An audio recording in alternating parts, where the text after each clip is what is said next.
What's up, guys? So welcome to the garage vlog, where today we're going to be talking and addressing a few things that happened within the past week and what is the status update on the Termi.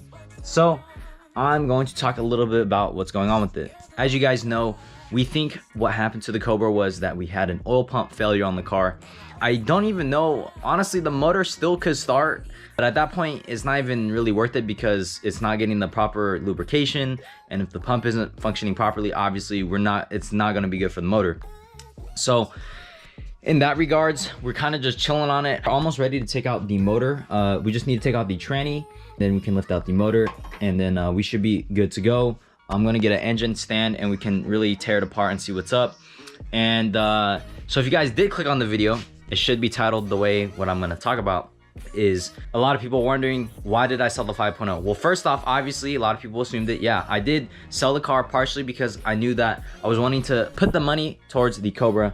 And also a lot of people were saying, like, you know, why didn't you just do this stuff to the 5.0, this and that, blah blah blah. And the main reason behind that is just solely because, I mean, there's just so many 5.0s, and not that the 5.0 Coyotes are bad cars by any means. I know comparing the Terminator to the Coyote, you know, technology wise, the Coyote is so much more advanced. I mean, it's way better technology, you know, everything runs a lot more flawlessly. But the main issue behind that is that you do not see as close to as many Cobras than you do with 5.0s. It's just the honest fact. You know, I love the Cobra way better over the 5.0 in regards to just having fun with it. It's a much more raw feeling, and it's just something special about it. It's like, you know, the Supra of the muscle car world.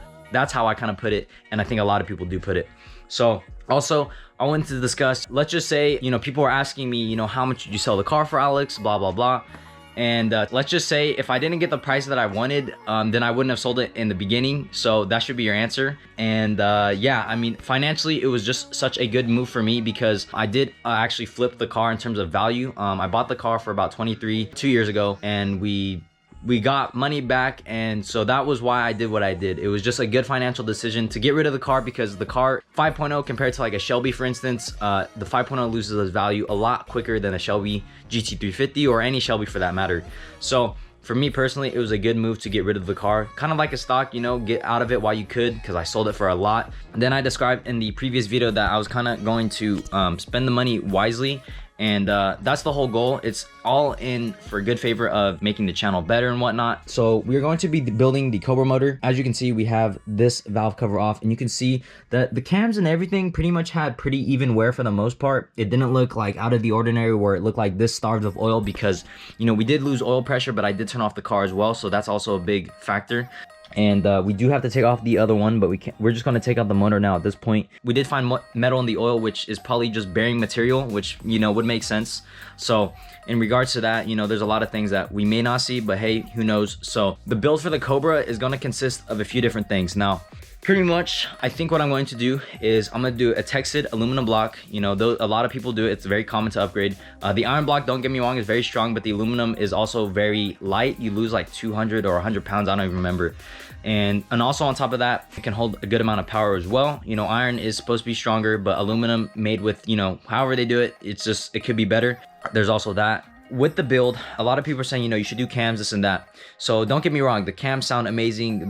The chop just sounds perfect, because, I mean, don't get me wrong, you really do the cams for the sound. I mean, you do get gains as well in the process, but for the amount of money you really spend, it's really not worth it for me, because at the end of the day, the power adder is probably by far the most important thing for this build, which is the Gen 5 Whipple supercharger.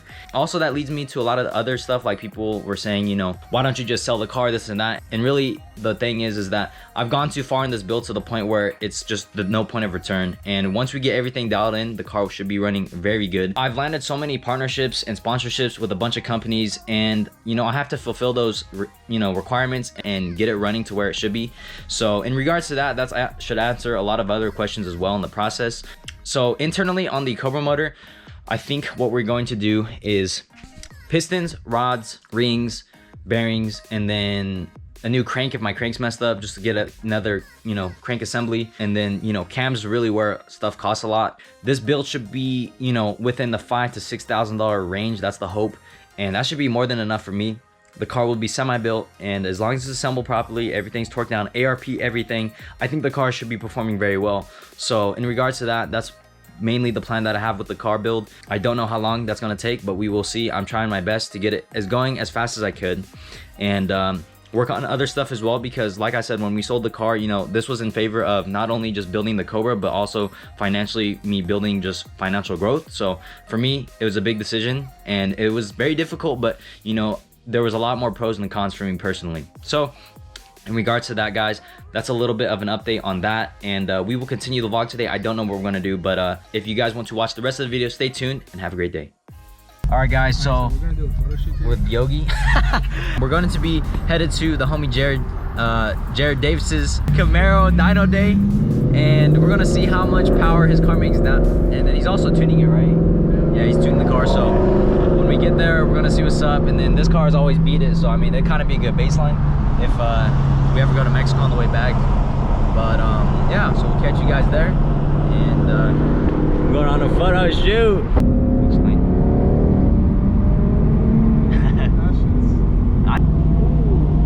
Oh, it is a V10.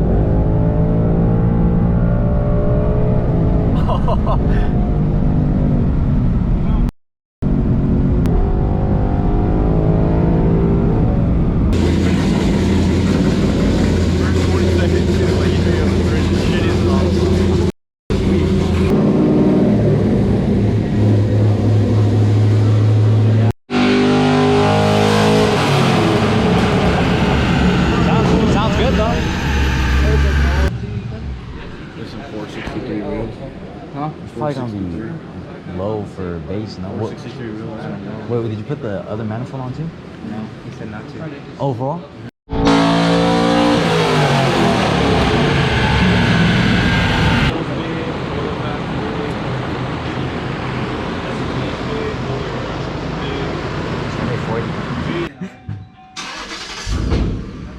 Alright, so we just finished the dyno with Jared's Camaro. How's it drive? Better? Different, man, but better. Yeah. I don't like that kind of year. Why? Because it's you. It's you the one that copied my Cobra. LS3 Camaro, and then we got Cody's 10-speed behind us, so we'll see how it does. We might go to Mexico, see what's up, see how a stock 10-speed does, but we'll find out. We'll find out soon enough.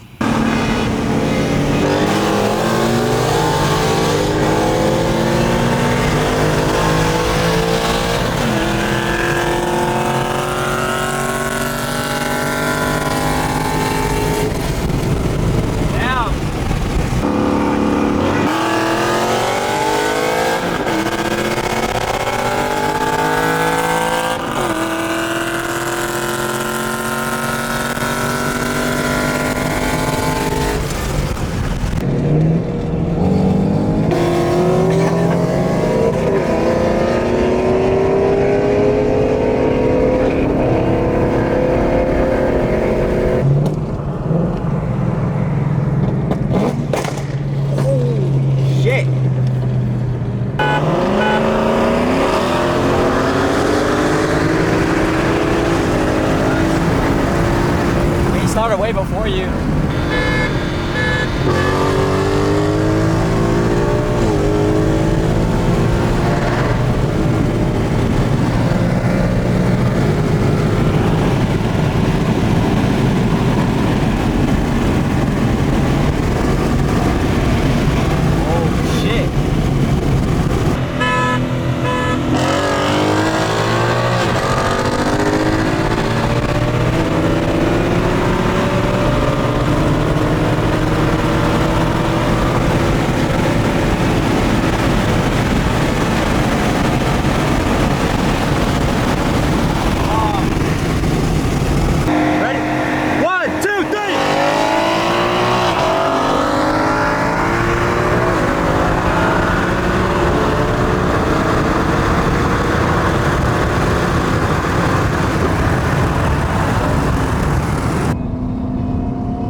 AlexSVT. Slide with me, yeah, it's alright with me. Time flies on me, riding through the city. Watch me drop a gear and disappear. Gotta thank the Lord. that I made it here. They see the opposition when he's in.